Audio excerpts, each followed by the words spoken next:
अमरीका ने अक़वाम मुत्तहिदा के सलामती काउंसिल में इसराइल और सल्तनत के दरमियान जंग बंदी की करारदाद वीटो कर दी।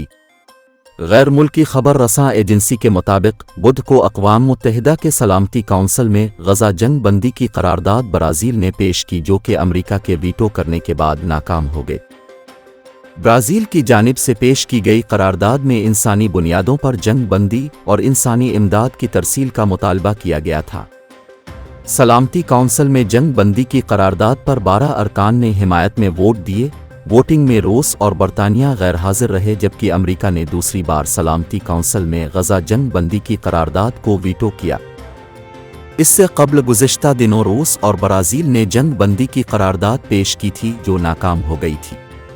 वाज़ेह रहे कि सलामती काउंसिल में करारदाद की मंजूरी के लिए मुस्तकिल अराकीन की जानिब से वीटो न होना भी ज़रूरी है।